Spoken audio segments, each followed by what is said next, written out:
여러분의 기도와 은혜 가운데 잘 아르메니아를 잘 다녀왔습니다. 가는데 여기서 뭐 한 비행기로만 11시간 정도를 이렇게 탔고요. 또 뭐 가면서 오면서 이렇게 비행기를 탔는데 또 의외로 여러분이 기도해 주셔서 그런지 피곤하지는 않네요. 그래서 오늘 또 이렇게 말씀을 전할 수 있는 힘도 하나님 주셔서 너무 감사합니다. 뭐 아르메니아라는 나라를 지도상에서만 보다가 제가 처음으로 가봤기 때문에 저도 뭐 잘 몰랐던 곳이었고요. 일단은 가서 보니까 지도상으로는 분명히 그게 아시아인데 문화는 다 유럽 문화더라고요. 그래서 약간 유럽의 문화권을 가지고 있는 나라다는 것을 알게 되었고요. 또 하나는 이제 제가 간 교회가 에레반의 베들레헴 교회에서 이렇게 말씀을 전하게 됐습니다. 원래는 한 20명 정도 현지 목사님들이 참여한다고 했는데 사정이 있어서 뭐 한 두세 분이 정도 못 오셨고요. 그분들이 모여서 말씀을 듣게 됐습니다.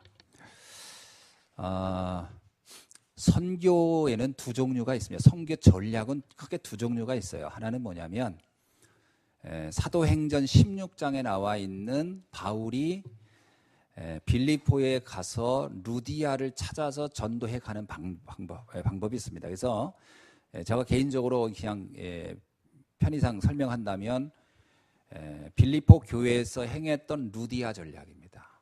그러니까 전도자가 일일이 다니면서 복음들을 찾아내는 겁니다. 그래서 루디아를 찾아내서 루디아를 확립시키니까 이 루디아가 이제 서서히 그 지역의 사람들 중에 복음 들을 사람을 또 찾아와서 모여서 세워지는 교회지요. 그게 이제 루디아 전략이라고 하는 방법을 하는 전도 전략입니다. 그리고 또 하나가 사도행전 19장에 나와 있는 에베소 교회 전략입니다. 이거는 이제 두란노 전략인데 이 경우는 어떻게 하냐면 바울이 이번엔 방법을 바꿔서 회당에 들어가서 3개월 동안을 사람들을 모아놓고 복음을 전합니다. 그랬더니 사람들 중에 복음을 알아듣는 사람이 나오니까 이 사람들을 따로 모아서 집중을 하기 시작합니다. 그래서 2년간 집중해서 메시지를 전해준 결과 이제 이들이 에베소 전체를 복음화하는 이렇게 전도해가는 선교해가는 전략이죠. 자, 그러면 하나는 전도자가 한 명 한 명 만나는 거고 하나는 사람들을 불러놓고 복음을 전하는 거죠. 이번에 아르메니아의 에레반에서 있었던 선교 전략은 바울의 에베소 전략과 같은 겁니다. 목사님들을 일단 다 초청한 거예요. 현지 목사님들입니다. 그분들의 교단, 그 사람들의 개인 성향 전혀 상관없어요. 다 말씀 듣고 싶은 사람은 오시오 했더니 다 온 겁니다. 그래서 그분들한테 복음을 전한 거예요. 그래서 제가 가는 날은 비행기 타고 가는 거기 때문에 거기에 아침에 도착을 하더라고요. 그래서 밤에 도착했나요? 나중에 또 대갈리네. 하여튼 밤에 도착했군요. 그래서 오전에 충분히 자고 뭐 시차도 잘 안 맞으니까 시차가 6시간 차이, 5시간, 6시간 차이 나니까 충분히 쉬고 그리고 오후에 4시부터 시작을 했습니다. 그래서 4시부터 중간에 식사하고 그리고 8시까지 이 목사님들이 다 멀리서 왔기 때문에 이제 끝나면 또 돌아가야 되고 그리고 또 교회들이 다 어렵기 때문에 많은 분들이 다른 일을 하고 있어요. 그분들이 거기서 휴가를 내고 또는 이렇게 일찍 퇴근해서 와서 말씀 듣고 가야 되는 이런 상황이기 때문에 주로 저녁 시간대 메시지를 오후부터 저녁까지 이렇게 전하게 됐습니다. 아무튼 이러한 결과로 많은 분들이 좀 은혜를 받았고요. 어쨌든 처음 듣는 메시지니까 굉장히 좀 충격을 받은 것 같아요. 그래서 강의 끝나자마자 질문들이 참 많았습니다. 그래서 그런 자세한 이야기들이나 또 이후의 부분들은 이따 오후 예배 때 좀 더 자세하게 선교 포럼을 하면서 함께 좀 깊이 있는 현장의 이야기들을 나누도록 하겠습니다. 자, 오늘 제목은 오늘부터는 빌립보서를 우리가 살펴보려고 합니다. 지난주까지는 어디를 살펴봤죠? 에베소서, 오늘은 빌립보서입니다. 이 성경의 그 순서는 지금 에베소 다음에 빌립보서로 되어 있지만 원래 기록이나 서신의 어떤 순서로 보면은 어떤 면에서는 좀 빌립보서가 좀 더 일찍 이렇게 기록됐다고 볼 수 있죠. 자, 오늘은 이 빌립보서를 한번 살펴보도록 하겠습니다. 우리 교회가 이제 지금부터 18년 전에 창립을 했습니다. 10월 첫째 주에. 그래서 우리가 늘 10월 첫째 주에는 이렇게 창립 예배를 드리고 있는 거죠. 언제나 교회는 탄생을 할 때 그 소수의 사람들로 시작합니다. 저희 교회도 마찬가지고요. 아주 적은 인원이 시작한 거예요. 근데 에베소 입장, 이 빌립보 교회도 똑같았어요. 빌립보 교회를 보면은 사도행전 16장 1절로 40절을 보면은 여기에 4명의 사람들로 교회가 시작됩니다. 탄생한 거예요. 4명이 누구냐? 첫째는 전도자 바울이죠. 메신저가 있었죠. 복음 전한 사람 바울이 있었고, 두 번째는 바울과 함께 동행했던 사람 중에 디모데가 있었습니다. 디모데는 이때 함께 동행했던 동역자였어요. 그리고 또 하나가 누구냐면 루디아입니다. 그 사람은 빌립보 지역에 사는 산업인이었어요. 자주장사라고 하니까 자주색이 뭐예요? 붉은색이죠. 그러니까 붉은 비단을 파는 옷감 장사였어요. 이 사람이 루디아입니다. 이 루디아가 있었고요. 또 하나는 여기서 복음을 전한다는 이유로, 또 여기서 귀신 들린 여종을 고친 이유로 이제 이게 문제가 돼서 감옥에 갔을 때 감옥 안에서 만난 사람이 있습니다. 그게 간수입니다. 그래서 결국은 빌립보 교회는 4명의 사람들로 시작된 거다. 아주 소수죠. 굉장히 소수의 사람입니다. 그러나 이 소수지만 이들은 그냥 한 개인이 아니었습니다. 감사한 거는 이 루디아나 간수는요, 그들이 복음을 듣는 순간 그들이 눈을 뜬 게 뭐냐? 그 지역 전체를 복음화해야 된다는 그 언약이 이들이 알아들은 거예요. 그게 굉장히 중요한 겁니다. 예수님이 제자들을 세웠을 때 너희들은 예수 믿고 구원받고 집에서 행복하게 잘 지내, 이렇게 목적으로 부른 게 아니에요. 베드로 처음 갈릴리에서 부를 때 뭐라 했냐면 베드로 보고 나를 따르라 그랬어요. 그리고 나서 그 다음에 바로 한 얘기에서 너는 앞으로 많은 사람을 살리는 영적인 어부가 될 것이다. 그게 베드로를 부르면서 했던 말이에요. 이 어부가 그게 뭔 말인지 처음에 몰랐겠죠. 근데요, 어떻든 이게 내가 그냥 예수 믿고 구원받고 집에서 혼자 그냥 편안하게 사는 게 이게 목적이 아니고 전 세계에 나가서 복음 전하는 사명이 있구나라고 하는 거예요. 나중에 베드로는 어디서 순교하죠? 그때 당시엔 상상도 할 수 없는 거예요. 지금으로 말하면요, 한국에 태어났는데 한국에 저 어촌에서 고기 잡던 사람이 미국 가서 복음 전하다 순교한 것 같은 식이에요. 이 베드로는 로마에 가서 순교합니다. 그게 뭐 누가 끌고 간 것도 아니에요. 본인이 가서 복음 전하다 순교한 거거든요. 그러니까 소수지만 소수가 아닙니다. 루디아도요, 바로 빌립보라는 지역을 품고 있었던 사람이다. 그래서 우리가 알고 있듯이요, 사도행전 16장 40절에 보면요, 바울이 감옥에서 나왔을 때 이미 루디아의 집에는 거기에 형제들이 있었다라고 나옵니다. 이미 그 짧은 기간에요, 복음 들을 사람을 루디아가 집으로 초청해서 듣게 한 거죠. 여러분, 뭐 에베소 지역에서도 마찬가지지만 복음을 전하면요, 반드시 3종류의 사람이 나옵니다. 누가 나오죠? 첫째, 일단 반대자입니다. 복음에는 반대하는 사람이 반드시 있어요. 왜? 지금까지 살아오면서 들었던 건 전혀 반대니까. 아니, 뭐 나는 경제가 문제가 있고 뭐가 문제 있고 문제 있는데 예수만 믿으면 된다고? 저런 말 같지 않는 경우, 그럼 반대하는 사람이 있게 되겠죠. 두 번째는 무심한 자입니다. 아유, 하든지 말든지 아주 무심해요. 세 번째는요, 충격적으로 반응하는 사람이 있어요. 언제나 그렇습니다. 그러니까 여러분, 무심한 사람이나 반대하는 사람을 보고 실망을 한다, 그거는 현장을 너무 모르는 거예요. 현장에는 사단이 있기 때문에 복음이 증거되면 복음을 막으려는 세력도 있는 거고 복음에 대해서 굉장히 거부하는 세력도 항시 존재하는 겁니다. 그러나 그들에게 관심이 없어요. 반응하는 사람. 그러니까 예수님도 그러잖아요. 제자들을 보낼 때 너희들이 가면 환대보다는 반대하고 핍박하는 사람이 먼저 있을 것이다. 그럼 가거든 실망하지 말고 상처도 받지 말고 복음 전하다가 싫어한다? 그럼 빨리 발에 먼지 털고. 그게 무슨 얘기예요? 그 사람 모욕하고 이런 뜻이 아니고요. 미련 두지 말고 이 사람 왜 이럴까? 내가 그래도 그 정을 쏟았는데 정성을 다 했는데 왜 이러지?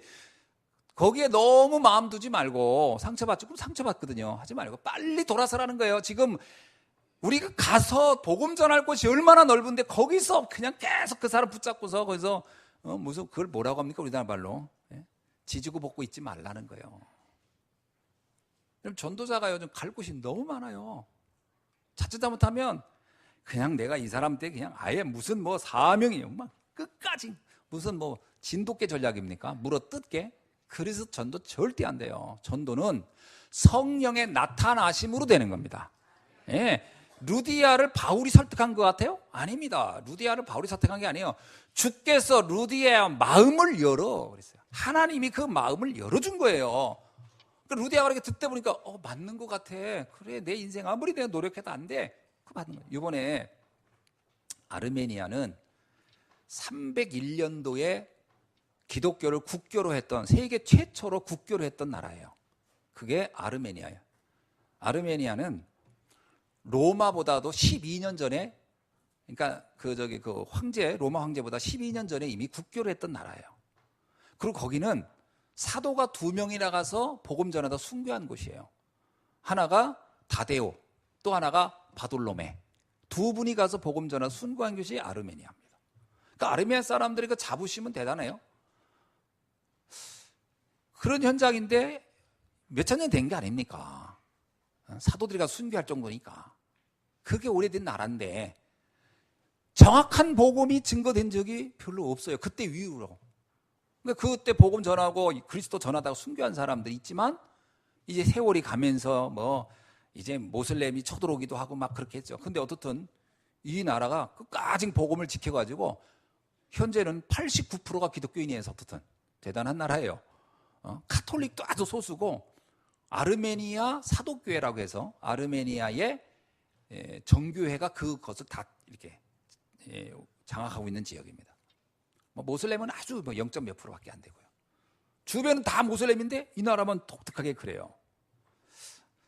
그 옆에 조지아라는 구르지아라는 나라도 보니까 카톨릭이라기보다는 조지아 정교회라고 해서 거기도 한 89%가 그렇게 돼 있더라고요. 여기 두 나라가 그런 독특한 문화를 가지고 있더라고요. 근데 복음을 들어본 적이 없으니까 이분들이 어떤 게 각인되냐면 정성을 다하고 헌신을 다하고 희생을 다하고 봉사를 다하고 뭐 이러면 이제 우리 인생에 좋은 일이 온다 이거지. 복이 온다 이거 축복이요. 그러니까요. 그 무슨 성인들 앞에다 막 그 촛불 켜놓고 막 그런 일들이 이 사람들이 일상적인 생활인 거예요. 이게 거의 종교지요. 자기 정성 가지고 뭐 해보겠다는 거 아닙니까? 근데 이번에 이제 복음을 전하니까 얼마나 충격받았겠어요. 일단 복음 전하는데 반응이 처음에는 저게 뭔 말인가 하고 이렇게 듣는 것 같더라고요. 처음엔 제가 구원의 길을 쫙 설명했어요. 두 번째는 왜 예수만 믿어야 하는가? 세 번째, 복음이란 무엇인가? 사단에 대하여. 우리가 이미 다 알고 있는 거예요. 복음과 종교. 이런 얘기를 쫙 이게 전했어요. 두 번째 알려주니까 이분들이 반응이 오기 시작하는데요. 1강 끝나니까 막 찾아오는 거예요. 궁금해서 묻는 거예요. 그러니까 메시지를 딱 하니까요. 그 사람들 가운데 복음에 반응한 사람 내가 볼 땐 3, 4명. 똑같이 메시지 했는데 3, 4명만 반응하고 나머지 분들은요. 대부분은 뭔 말인가. 또 몇 명은 아닐 것 같아. 그런 겁니다. 여러분 그 현장 반응에 속지 않기를 바랍니다. 속을 필요 없어요. 구원 얻기로 작정된 자들이 있어요. 이번에 그러더라고요. 내가 이거 메시지 하는 거 그 얘기했더니 나한테 목사님 하나님이 선택했다라는 기준이 뭡니까? 첫 번째 질문이 저한테 하나님이 선택했다는 기준이 뭡니까? 뭘 기준으로 저 사람은 선택했다 안 했다를 알 수 있습니까? 물을 만한 거죠. 6가지 질문인가 5가지 질문에 내가 하도 인상적이어서 다 써왔어요. 내가 그랬어요. 지금 말씀이 선포되는 현장에 왔다는 것 자체가, 그게 뭐 무슨 이유로 왔든지 와서 말씀을 듣고 있다는 것 자체가 일단 선택된 사람이라고 볼 수 있다. 두 번째, 진짜 선택이냐 아니냐는 이 말씀이 내가 믿어지고 깨달아진다면 그거는 100% 선택된 사람이다. 그러니까 이분이 그러면 이걸 한 번도 못 들은 사람은 어떡해요? 그게 그래서 여러분에게 먼저 하나님 먼저 말씀을 주고 가서 또 전하라는 뜻이다. 여러분이 할 일이 있다. 여기서 여러분 듣고 그래 거기서 멈출 게 아니라 여러분이 이제 가야 된다. 이분들이 막 알았다는 거예요. 그러면서 하는 얘기가 이제 언제쯤 오실 겁니까? 사람들이 또 모아놓겠다는 거죠. 그래서 말은 제가 다음 달에 오지요 했는데 다음 달에 갈 수가 없을 것 같아. 아무래도 그 돈이 뭐 한두 푼 들어야지. 그래서 내가 막 그랬더니 딱 끝날 때 올 때요. 거기 우리를 초청했던 목사님이 저보고 그러더라고요. 목사님, 이제 제가 하는 거는 중간 통역을 끼고 하는 겁니다. 이제 제가 한마디도 못하니까. 목사님은 이제 저의 친척입니다. 딱 그러더라고요. 그분들이 친척이라고 언제든지 오시면 자기는 환영합니다 그러더라고요. 그러니까 옆에 있던 우리 선교사님이 목사님 친척 하나 생겼네요. 그래가지고서 우리 형제. 뭐 나이는 나보다 어린 것 같더라고요. 나보다 훨씬 겉은 늙어 보이는데 나이는 어려 보여요. 그래서 이제 동생 아니겠나. 근데 그분들은 내가 동생일 거라고 생각하겠지. 근데 어쨌든 이렇게 현장에서는 복음을 듣고 감동하는 사람도 있고 거절하는 사람도 있고, 그거에 여러분 잘 아시면 돼요. 속을 필요 없습니다. 안 듣겠다는 사람 붙잡고 설득할 거 하나 없어요. 루디아 말씀 전하자 바로 알아들었어요. 그 루디아가 뭐라고 합니까? 나를 주 믿는 사람으로 여기거든. 우리 집에 들어와 유하시오. 완전 환대, 초대. 그래서 원래요, 이렇게 한 명 한 명 복음 전해서 제자 세우면 돈이 별로 안 들어요. 왜? 다 대접해 주니까. 처음부터, 그죠? 원래 그렇게 가면 돈이 별로 안 들어요. 근데 에베소 전략은 좀 돈 들어. 밥 먹여줄 테니 오시오. 뭐 할 때 오시오. 다 불러놓고 메시지를 해야 되니까. 그러니까 이제 이 에베소 전략은, 두란노 전략은 좀 경제가 들어가는 전략이다. 그러나 이제 장점이 뭐죠? 빠른 속도로 확산되는 장점이죠. 그래서 에베소에 복음 전한 이후에 바울이 사도행전 19장 21절에 로마도 보아야 하리라는 말을 그때 한 겁니다. 이 방법이라면 로마도 내가 점령할 수 있겠구나. 로마도 변화시킬 수 있겠구나. 확신을 가진 거죠. 그래서 이번에 제가 아르메니아를 딱 갔다 오면서 느낀 거예요. 앞으로 이른다면 주변에는 그루지아, 아제르바이잔, 그리고 그 옆에 터키, 그 다음에 이란, 이 엄청난 나라들을 다 복음할 수 있겠구나. 이런 방법을 계속 파고든다면. 왜 그러냐면요, 우리 끝날 때 조지아에서 친구가 있다고, 목사님 친구가 있다고 그 선교사님 보고 조지아의 목사님들 모아놨으니 거기로 빨리 가십시다. 그래서 이게 바울의 전도 여행이 이렇게 가는 거구나 내가 봤어요. 그래서 우리 떠날 때 선교사님과 그 산모님과 통역자는 조지아로 가고 우리는 한국으로 왔더라. 성경을 기록한다면 그렇게 썼겠죠. 그들은 조지아로 가고 우리는 한국으로 왔더라. 그 조지아 가서 하면도 그 조지아에서 어떻게 해요? 그들은 또 아제르바이잔으로 가고 또 이렇게 왔더라. 계속 복음은 확산되어 가는 거예요. 그래서 바울의 전도 여정이 이게 그냥 책상에 앉아서 쓸 수 없는 거죠. 이거는 복음 들은 사람이 계속 충격받고 초청하니까요. 자, 그래서 굉장히 기대가 되는 거죠. 그리고 그 아르메니아는 한국인이 30명밖에 안 살아요. 30명. 주재원 30명. 그래서 복음 없는 교회가 거기 없어요. 한국 교회가 거기 안 들어갔어. 왜? 한국 교회는 현지인을 다 상대로 복음 못 전하니까 주로 그 교민을 상대로 들어가잖아요. 근데 교민이 30명밖에 없으니까 아예 들어갈 생각을 못 하고 있지. 우리는 100% 현지인만 상대로 했잖아요. 제가. 그러니까 얼마나 감사해요. 거기 선교사님이 그러잖아요. 목사님 다음에 올 때는 100명도 모아놓을 수 있습니다. 그러더라. 100명도. 그 내가 안 됩니다 그랬죠. 지금 20명 모아놓고도 50만 원 내놓으라고 했는데 100명 모으면 얼마를 계산해야 돼요? 한 사람 밥. 지금 인원 100명이 문제야. 1000명 그거 문제 안 돼. 아니 그게 문제가 왜 안 되냐? 문제가 되냐면 돈이 문제야. 그래서 인원을 많이 모으는 게 문제가 아니라 복음 알아듣는 사람으로 선별하자. 그런 전략을 지금 하고 있는 중이지요.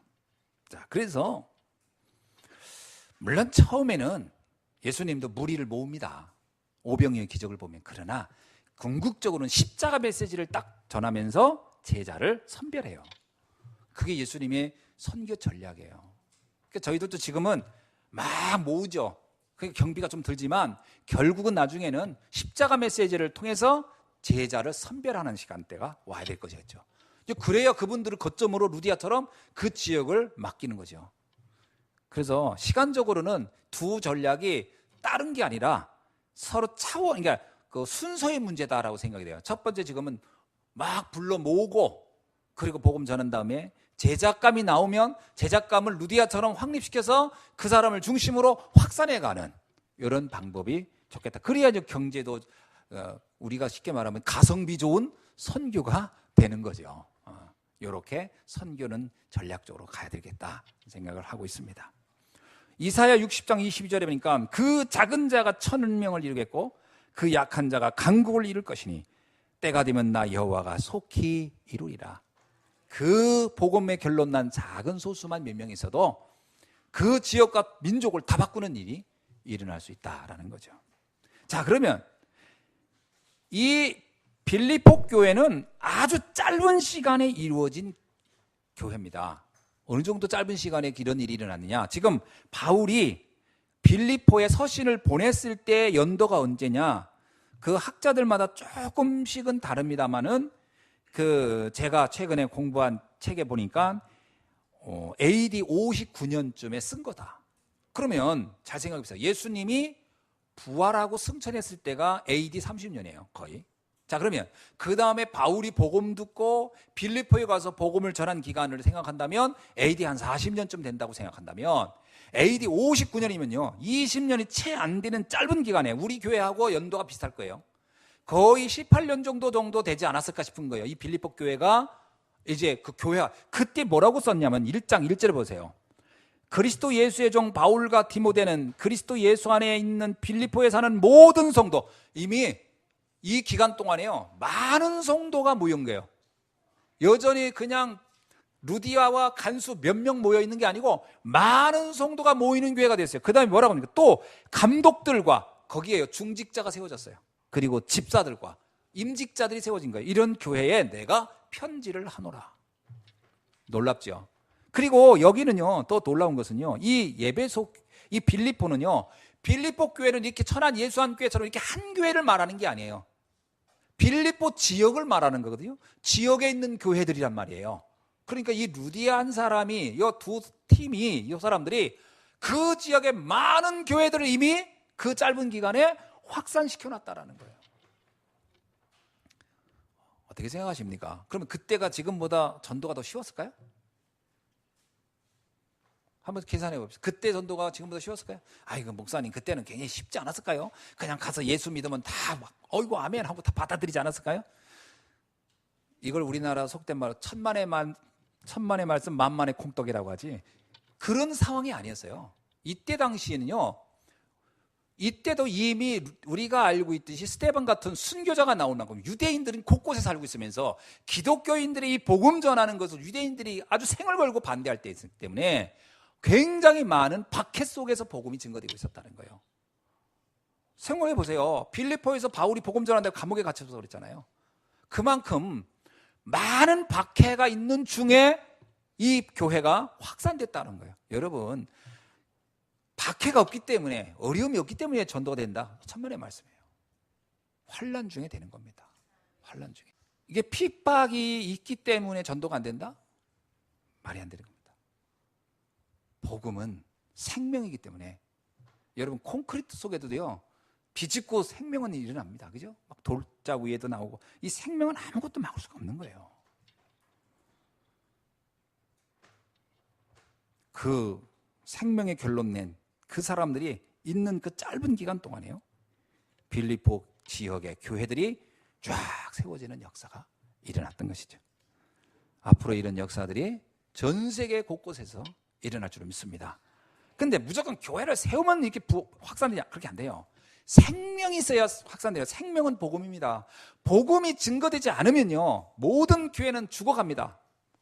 전 세계에 300만 교회가 있다고 하더라고요. 300만 개. 교회 건물이 300만 개. 등록된 게 확인된 게 300만 개 중에 80%가 WCC에 가입돼 있어요. WCC가 뭔지 아시죠? 모든 종교 아무거나 믿어도 구원받는다고 주장하는 거기에 가입돼 있다는 거예요. 그럼 80%는요, 오직 예수 안 하는 겁니다. 무슨 예수예요? 그냥 믿어도 그만 안 믿어도 되는 예수요. 그게 지금 현재 세계 교회 80%가.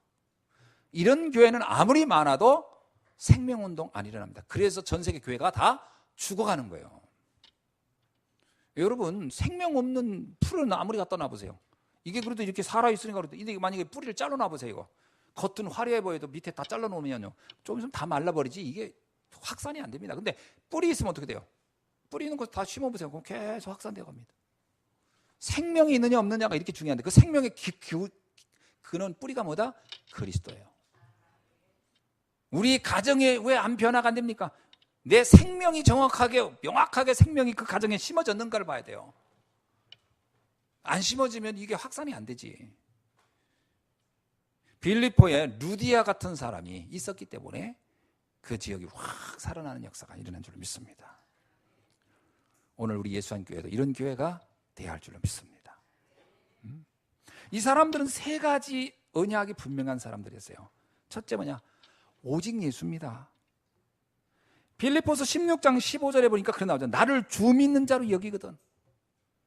이게요, 여자가 뭐 낯선 남자를 자기 집에 받아들인다, 이게 쉬운 게 아닙니다. 근데 뭐냐면 나를 주 믿는 자로 여기거든. 어쩌면 루디아가 이 말 했다는 것은요, 순교를 각오한 거예요. 순교를 각오한 거예요. 바울이 나중에 감옥 잡혀가 들어갑니까? 그렇게 들어갈 위험한 사람인 걸 알지만 난 받아들이겠다는 거예요. 복음이 뿌리 내리 있는 사람이에요. 복음이 정확한 사람이에요. 언약이 정확한 사람이에요. 두 번째는요, 오직 하나님의 나라. 그래서 오늘 빌립보서 1장 11절에 보니까 뭐라고 나오죠? 예수 그리스도로 말미암아 의의 열매가 가득하여. 의의 열매가 가득하다는 얘기예요. 예수 그리스도로 인하여 계속 생명운동이 일어난다는 것을 알고 있다는 거예요. 누가요? 빌립보 교회 성도들이. 그리스도 예수 안에서 의의 열매가 계속 열리는, 그래서 하나님 나라가 뭔지를 아는 사람들. 그 다음에 성령의 역사가 뭔지를 아는 사람들이에요. 빌립보서 1장 6절에 뭐라고 하느냐? 너희 안에 착한 일을 시작하시니까. 우리 안에 착한 일을 시작한 사람이 누구예요? 그게 성령이에요. 그 다음에 13절에는요, 2장 13절에 너희 안에 행하시는 이는 하나님이시니 자기의 기쁘신 뜻을 위하여 자기에게 소원을 두고 행하시는 이는, 그 우리 안에 행하시는 분은 누구예요? 성령이에요. 성령의 역사에 대해서 확실하게 알았다는 거죠. 여러분, 이래야 그 현장의 흑암을 몰아낼 줄로 믿습니다. 우리의 가문, 우리의 현장, 내가 있는 직장에 왜 이렇게 힘든 일이 많고 복잡한 일이, 그리스도, 하나님의 나라, 성령의 역사에 대한 확증을 갖기를 주의 이름으로 축원합니다. 그러면 바꾸네요, 다. 자, 그래서 이것으로 결론난 이들이 세운 교회가 바로 빌립보 교회입니다. 그래서 오늘은 이런 교회를 세우자. 이때 이런 교회가 뭐냐면 빌립보 교회 같은 교회를 세우자. 이게 오늘 제목입니다. 저도 이번에 가서도 복음 전한 목적이 뭐예요? 복음 전하는 목적은 간단해요.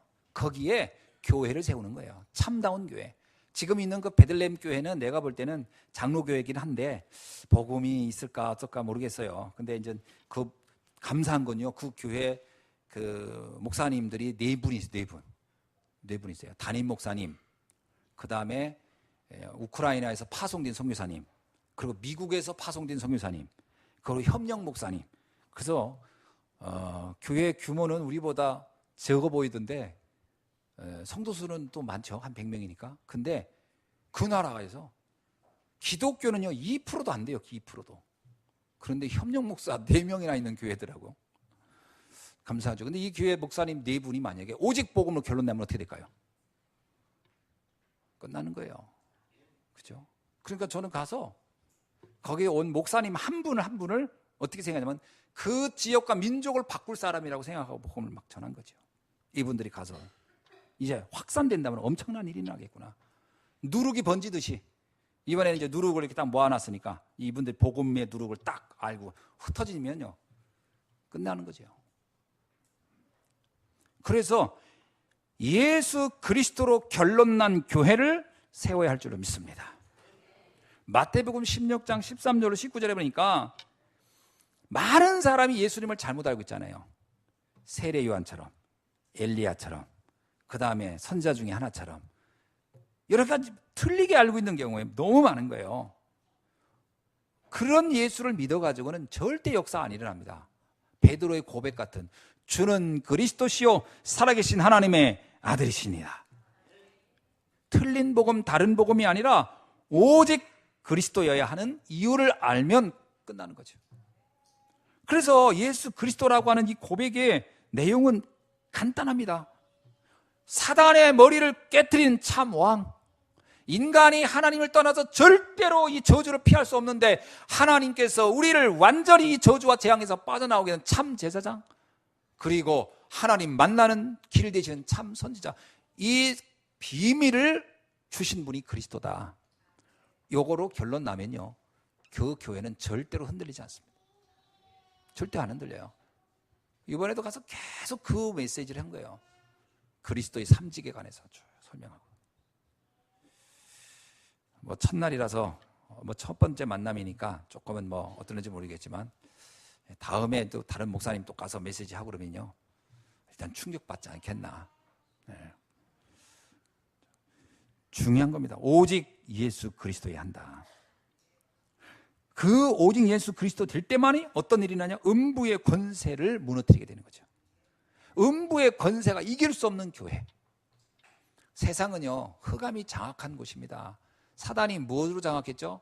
창세기 3장, 6장, 11장으로. 뭐로 장악했죠? 사도행전 13장, 16장, 19장의 문화로. 뭐로 장악했죠? 수많은 사람이 영적 문제로 장악했어요. 이번에 복음 전하고 났는데 목사님 중에 한 분이 저한테 또 이제 목사님 드릴 말씀이 있다는 거예요. 한번 상담을 하고 싶대요. 그래서 이거 하시라고 그랬더니 자기 딸이 있는데 딸이 결혼하기 전에는 멀쩡했다는 거예요. 근데 결혼하고 나서 불신자하고 결혼을 했는데 이 목사님 자녀이죠. 불신자하고 결혼을 했는데 갑자기 언제부턴가 그 악몽에 계속 시달리더니 이게 점점 심해지더니 나중에는 막 이 분노 조절이 안 돼가지고 막 물건을 집어던지고 막 그런다는 거예요. 이 딸을 어떻게 해야 되겠냐고 나한테 묻더라고요. 그래서 그 남자하고 결혼하면서 나타난 건 아니고 결혼 전에 이미 있었던 건데 그 오래된 일이다. 오래된 문제입니다. 그럼 언제부터 있었을까요? 하더라고요. 창세기 때부터 있었던 거다. 그랬어요. 창세기 3장 때부터 있었던 일인데 지금 따님한테 지금 이런 형태로 나타난 거다. 지금 악몽에 시달리고 물건 안 던지고 하는 사람은 다른 문제 없을 것 같냐. 다 또 다른 문제 있다 했더니 그렇긴 하대. 다른 문제 다 있는 것 같대. 불신자 6가지 얘기했는데요. 뭐라는지 자기 나라 사람 똑같다는 거야. 똑같아. 나는 여러분 정말 전 세계 모든 인간은 성경의 말씀 그대로예요. 하나님은 모든 인종을 한 혈통으로 만드사 딱 그것에 거주하겠다는 말이 똑같아. 창세기 3장 사건 이후에 모든 인간은 언어가 다르고 피부색이 다르고 문화가 다르을 뿐이야. 본질은 똑같다. 똑같더라고요. 그래서 어떻게 고쳐야 되냐 하더라고요. 그래서 방법은 하나로 했어요. 히브리서 4장 12절 말씀에서요. 하나님의 말씀은 살아있고 운동력이 있어. 좌우에 낯선 어떤 검보다 예리하여 그 말씀이 선포되면 따님의 관절과 골수와 생각까지 다 바뀐다. 복음이 증거 드려야 된다. 그러려면 목사님이 그 말씀을 전해줄 사람이 아니냐. 목사님 이번에 확실하게 결론 내고 말씀 듣고 앞으로 계속 목사님도 올 텐데 빠지지 말고 참석해서 다른 사람은 막 빠지더라도 본인은 빠지지 말고 말씀을 완전히 결론 내서 따님한테 전달해라. 그래 따님이 딱 듣고 영접하고 하나님 자녀 됐구나. 그런 확신을. 그래 내가 따님이 하나님 자녀입니다. 나 이런 얘기 들어본 적 있냐 그랬어요. 했더니 없지요 그러더라고요. 그렇지. 그래서 목사님은 자기도 요번에 처음 들었대. 내가 하나님 자녀가 된다는 게 이런 거라는 거. 몰라야 하나 교회만 다니지. 그래서 이런 분들이 이제 하나님 자녀 돼가지고 확신 갖고 그래서 자기 영적 문제를 따님이 알게 하고 그래서 스스로 그 문제 놓고 하나님 앞에 기도할 수 있으면 끝난다 그랬어요. 끝난다. 그리고 이거는 완벽하다. 재발이 없는 거다. 재발이. 그리고 또 하나 있다. 뭐였더라고. 이제 그 따님 같은 사람이 많겠냐 없겠냐 했더니 많을 거라는 거야. 자기 딸을 보니까. 그러면 그 따님을 그런 사람 살리는 사명자로 세워라. 그리 하나님이 원하는 거다. 그랬더니 이분이 막 너무 감사하다는 거. 이렇게 속 시원하게 얘기해 줘서 너무 감사하다는 거. 그 다음날 안 왔어.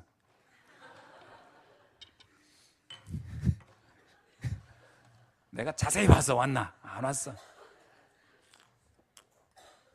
그러니까 머리로 알고 그냥 속 시원하고 만 거야. 믿을까? 나 속으로. 아무리 말해도 안 믿는 건 뭐. 다음 목사님 가실 때 오지 않을까 싶은 생각이 들어요. 뭐 사정이 있었겠지. 여러분, 음부의 권세를 이겨내는 건 딱 하나밖에 없어요. 그리스도 복음이 선포되면 끝나는 겁니다. 네. 어떤 다른 세상의 어떤 곳으로도 이 악령의 세력을 꺾을 수 있는 건 아무것도 없어요. 네. 자, 두 번째 뭐냐? 어떤 교회를 세우냐? 그리스도 안에서 하나 되는 교회가 돼야 돼요. 이 하나 된다는 것은요, 이건 엄청난 거. 왜냐? 사단의 무기가 뭐죠? 분열자 이간자예요. 사단은 하여튼 틈만 나면 분열시키기 위해서 역사해요. 그러니까 우리가 결혼도 그렇잖아요. 우리는 하나, 한 몸. 근데 이거 양말 하나 뒤집어 놔가지고 문제되면 그게 이제 발단이 돼가지고 중리사니 하면서 갈라지잖아요. 뭔가의 틈을 노리거든, 사단은. 그래서 모든 만남이 딱 분열되게 만드는 게 사단의 전략이에요. 교회도 마찬가지입니다. 근데 옛날에 얘기 안 했나요? 예찬 문제가 싸운 교회 이야기. 하도 인상적이어서 예찬할 때 싸웠대. 왜 싸웠냐 그랬더니 한 분이 교회를 안 나왔대. 예찬을 하는데 콩나물 대가리를 한 사람이 계속 따고 있었던 거야. 그러니까 한 분이 옆에다가 콩나물 머리는 왜 따냐고 그랬더니 이건 영양가가 없기 때문에 따는 거라고. 근데 원래 콩나물이 별로 영양가가 없어요, 사실은. 그러면서 하는 얘기가 그 콩나물 머리에 아스파라긴이라는 그 영양소가 있는데 당신은 무식하게 그것도 모르냐고, 다 따냐고. 그러니까 그래, 넌 똑똑해서 좋겠다. 그래가지고 콩나물 머리 가지고 싸움이 붙은 거야, 두 분이. 그래가지고 치사하고 더러워서 이 교회 못 다니겠다. 그리고 한 분이 교회를 안 나온 거지. 그래서 두 분이 싸워가지고 교회를 안 나온다고 해서 목사님이 무슨 일인가 하고 가서 봤더니 발단이 뭐냐? 콩나물 대가리 딴 거로. 참 기가 막힌 거예요. 기가 막힌 거예요. 분열이라고 하는 거는요, 사단은 하여튼 콩나물이든 대가리든 꽁지든 치고 들어오면 다 무너지는 거야. 치고 들어오면 다 무너져. 밥 먹다 젓가락 하나 내 앞에 없어봐요. 그러면 나를 무시했네, 나를 인간 대도 안 하네. 그러면서 그 젓가락 하나 가지고 다 시험 들면 이제 갈라서는 거예요. 이런 일들이 진짜 우리는 그럴 리가 아닙니다. 진짜 싸운 사람들 얘기 들어보세요. 나중에 기가 막혀요. 원인이 너무 기가 막힌 거로 싸워요. 분열이거든요, 분열. 그러면 이거를 넘어설 힘이 뭐 있습니까? 우리는 콩나물을 안 먹습니다. 그러면서 그 분열을 봉합합니까? 우리는 절대 그래서 콩나물 안 먹습니다. 싸울까봐. 그렇게 해결을 하면 안 되지요. 어떻게 해결해야 되죠? 어떤 문제가 더 상관없는 영적인 힘이 있어야 되죠. 그래야 원리스가 가능합니다. 힘 있는 자만 원리스가 되는 거예요. 힘이 없으면 원리스 못 하는 거예요. 원래요, 애기들 있잖아요. 애기들 연합해서 뭐 하라면 할 수 있어요? 못 해요.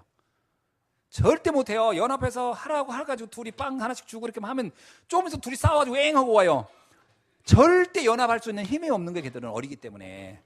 그 어린애들은 연합해서 뭘 시킬 수가 없어요. 그래서 반드시 거기 누가 있어야 돼요? 강제로 연합시키는 지도자가 하나 있어야 돼요.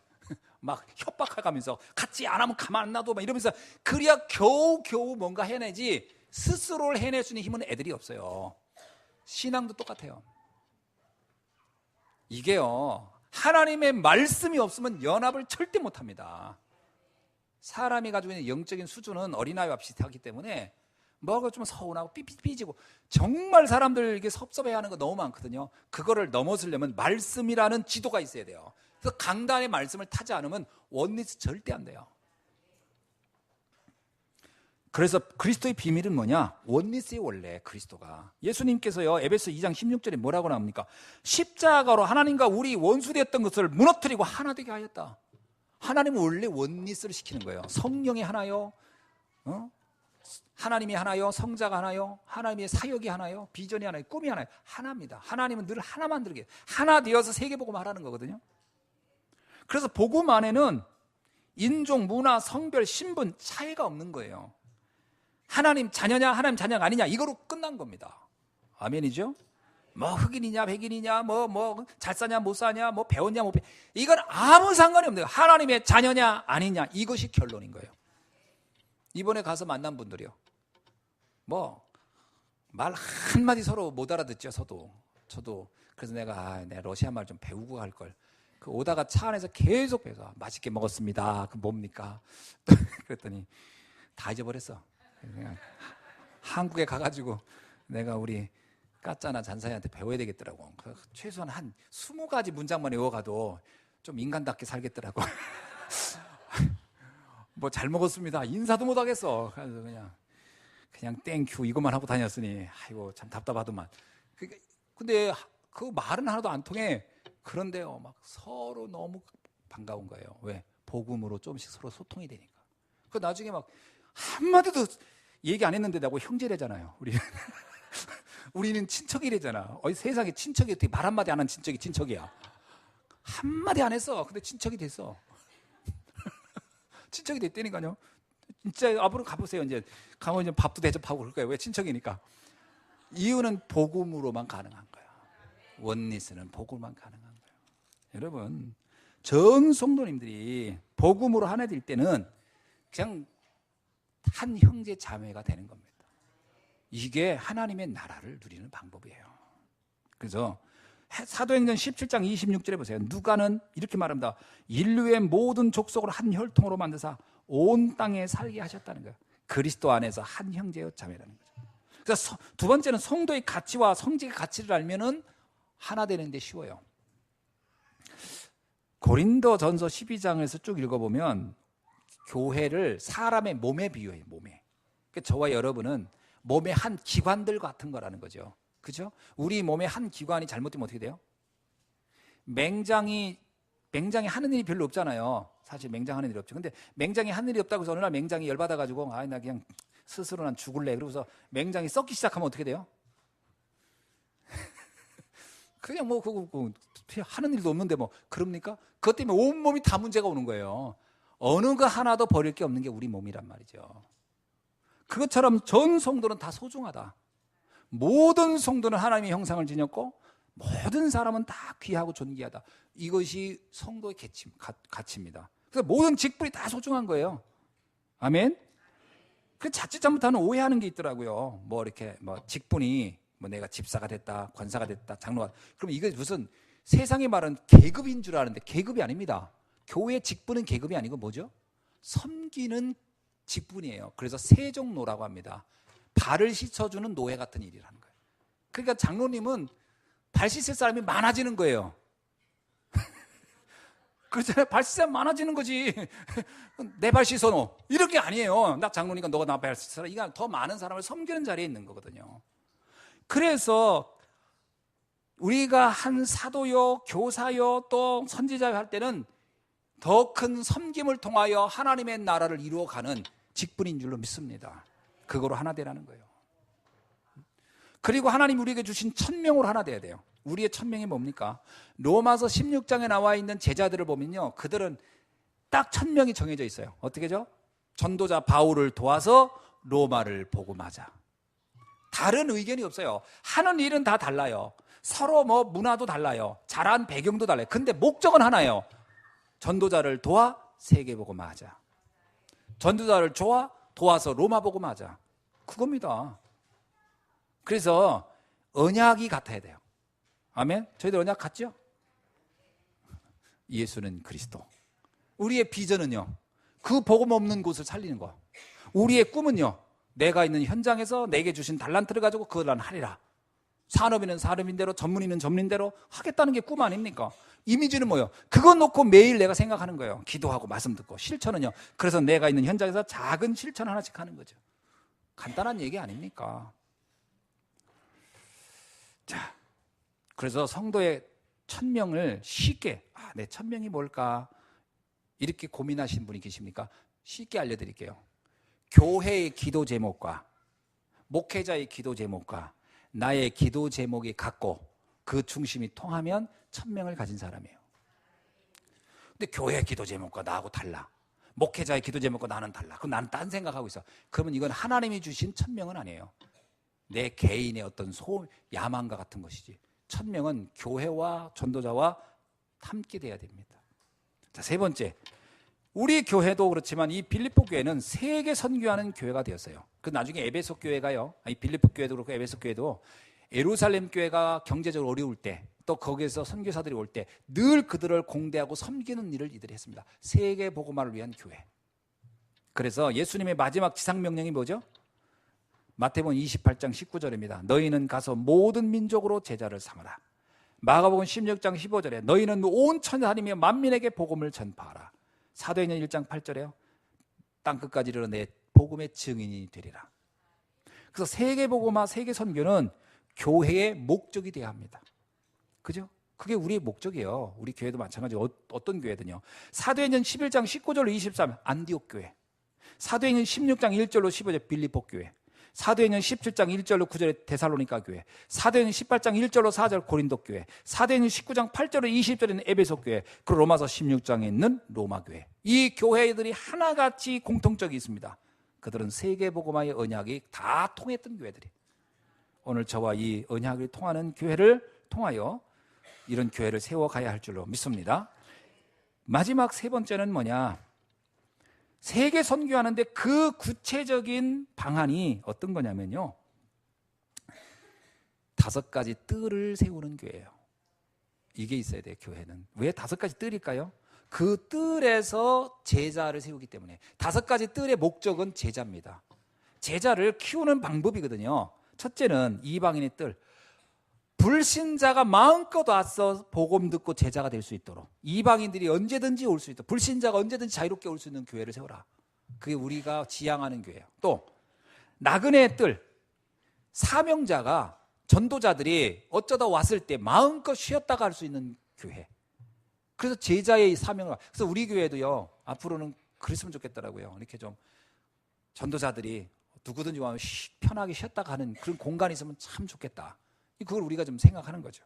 그 다음에 아이들의 뜰입니다. 렘넌트들이 마음껏 훈련받고 그들이 그것에서 훈련될 수 있는 그 장소가 있어야 되고, 그 다음에 집중의 뜰은 기도와 묵상을 할 수 있는 교회, 그 다음에 체험의 뜰은 전도와 선교를 이해할 수 있는 교회. 그래서 결국은 제자 세우자는 거예요. 제자. 이게 오늘 교회가 우리가 가야 할 방향인 줄 믿습니다. 그래서 이제 뭐 한 18주년 됐는데 2년 지나면 20주년이겠죠?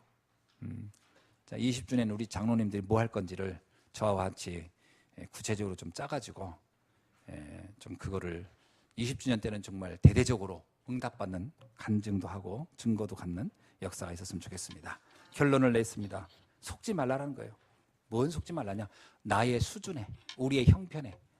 그거는 겉으로 보이는 거지 본질은 아니에요. 마가다락방 교회 보세요. 그 사람들을 얼마나 그들이 힘든 상황에, 그러나 그들이 세계를 살렸어요. 그래서 지금 보여지는 것에 속지 말아라.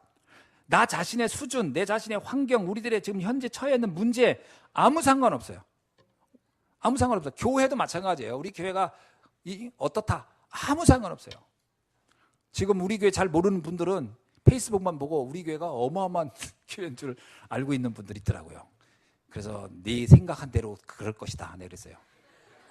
내 아는 친구가, 야, 니네 교회 얼마나 크길래 그렇게 넌 전 세계를 다 다니냐. 그래서 그건 네 생각한 대로일 것이다. 네, 그러고 말았어요. 그렇습니다. 이게 뭐 교회 규모가 크기 이게 중요한 게 아니에요. 우리의 믿음의 크기 따라 움직이는 거예요. 하나님은 우리의 믿음의 역사를 따라 하는 것이지 우리의 지금 가지고 주머니 사정 가지고 가나요? 하나님이? 그건 아니거든. 왜냐? 두 번째, 참된 능력의 근원을 알면 돼요. 근원의 능력이 어디냐? 고린도후서 4장 7절. 우리가 이 보배를 질그릇에 가졌으니 이는 심히 큰 능력이 하나님께 있느니라. 아멘.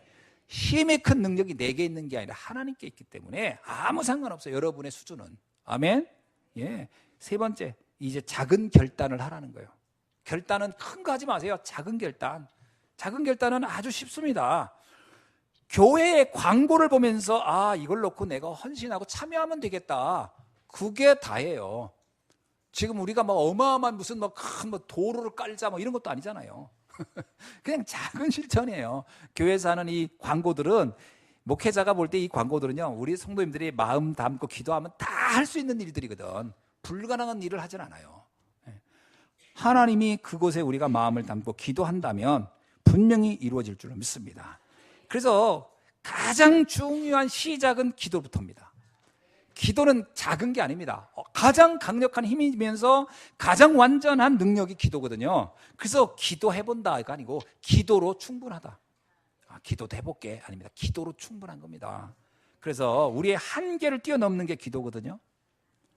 이번에 이제 아르메니아, 그루지아, 아제르바이잔 뭐 이런 뿐만 아니라 이란, 터키까지의 복음화를 사실은 제가 이렇게 생각해 봤어요. 이게 앞으로 어떻게 될까? 우리가 기도하면 되지 않겠나? 그죠? 하나님이 역사하면 되지 않겠나? 그 내 힘으로 할 수 있는 게 아니고 내 안에 계신 하나님의 능력으로 된다는 거예요. 그래서 바울이 빌립보 감옥에 있을 때, 이 빌립보는 감옥에서 쓴 글이거든요. 그가 뭐라고 마지막에 설명하죠? 빌립보 4장 13절을 봅시다. 다 같이 시작. 내게 능력 주시는 자 안에서 내가 모든 것을 할 수 있느니라. 이 믿음의 주인공이 되시기를 주의 이름으로 축원합니다.